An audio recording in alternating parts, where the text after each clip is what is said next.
Assalamualaikum warahmatullahi wabarakatuh. Selamat pagi anak-anak, semoga kalian dalam keadaan sehat. Sudah siap mengikuti pembelajaran? Kali ini kita akan pelajari kalor dan perubahan wujud benda.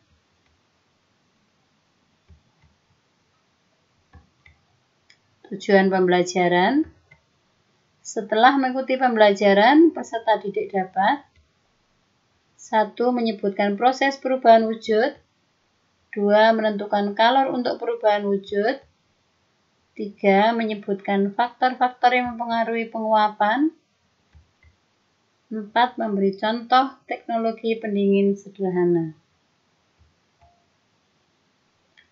Kalor dan perubahan wujud benda. Apa yang terjadi pada air? Pada saat kita memanaskan air, maka air akan mendidih. Pada saat air mendidih, akan kelihatan gelembung-gelembung uap air yang menunjukkan adanya perubahan wujud dari cair menjadi uap. Apa beda menguap dan mendidih? Menguap dapat terjadi pada sembarang suhu. Perubahan dari fase cair ke gas terjadi pada permukaan zat cair saja, sedangkan mendidih terjadi pada suhu tertentu, yakni pada titik didihnya. Perubahan dari fase cair ke gas terjadi pada seluruh bagian zat cair.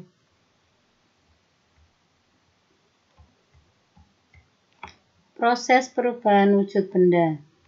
Di sini ada 6 proses perubahan wujud benda. Padat menjadi cair disebut melebur atau mencair, sedangkan sebaliknya dari cair menjadi padat disebut membeku.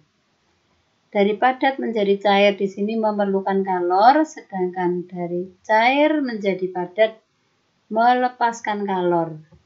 Demikian juga untuk menghablur, di sini dari gas menjadi padat, melepaskan kalor, sedangkan untuk mengembun, dari gas menjadi cair, melepaskan kalor. Sedangkan menguap, dari cair menjadi gas, memerlukan kalor.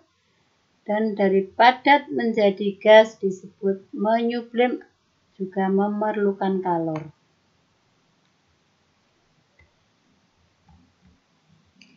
Kalor untuk mengubah wujud zat disebut kalor laten.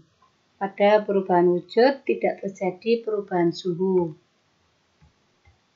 Kalor laten dibedakan menjadi 2, kalor penguapan dan kalor lebur. Kalor penguapan di sini rumusnya H sama dengan M kali U, sedangkan kalor lebur rumusnya H sama dengan M kali L. Di mana H adalah kalor yang dibutuhkan atau dilepas untuk berubah wujud, satuannya Joule. Massa zat yang berubah wujud, satuannya kilogram.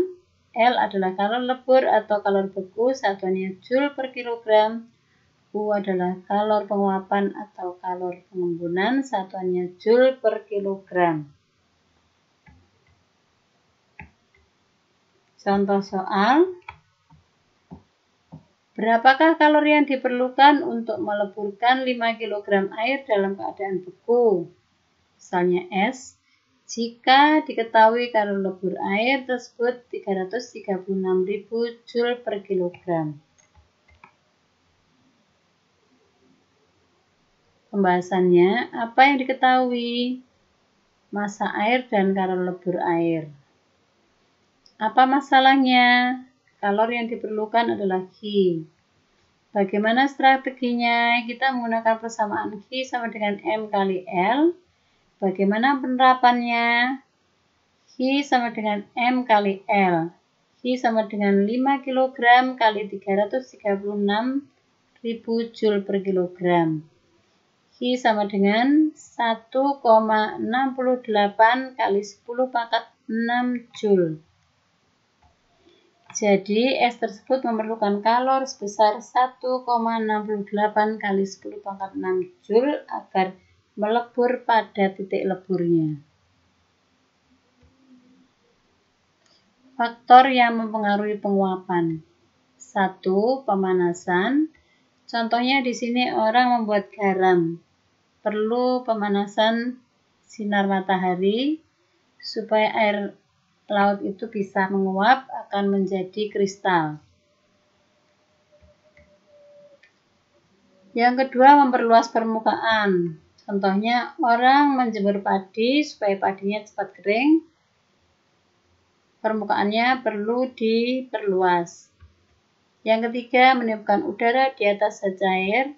Contohnya jika bubur yang panas, supaya cepat dingin kita harus meniupkan udara di atas permukaan bubur. Yang keempat, mengurangi tekanan. Contohnya di sini adalah orang menjemur pakaian. Jadi pakaiannya supaya cepat kering, maka perlu diperluas dan dikurangi tekanannya. Ini adalah contoh teknologi pendingin sederhana. Kamu pasti sering melihat bangunan luas dan besar, terdapat kolam dan kadang dilengkapi dengan air mancur. Selain untuk keindahan, keberadaan kolam di sini dapat membuat lingkungan sekitarnya menjadi sejuk. Mengapa hal ini terjadi? Secara alami air di kolam itu akan menguap. Untuk menguap diperlukan kalor. Kalor itu diambil dari udara di sekitar kolam, sehingga udara menjadi lebih sejuk dibandingkan tanpa kolam. Anak-anak, ayo kita latihan. 1. Mengapa ada titik-titik air di bagian luar gelas yang berisi es? Jelaskan. 2.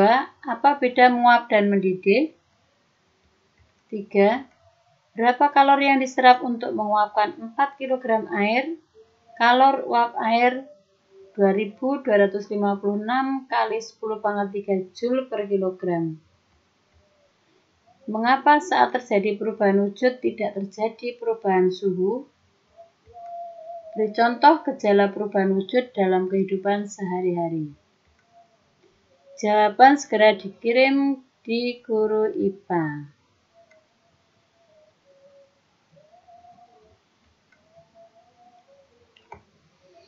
Bagaimana anak-anak pembelajaran kali ini? Bermanfaatkah? Mungkin ada yang memberi masukan. Pada pertemuan yang akan datang, kita akan bahas tentang perpindahan kalor.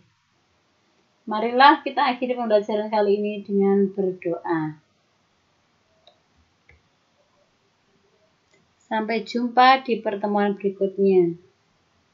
Assalamualaikum warahmatullahi wabarakatuh.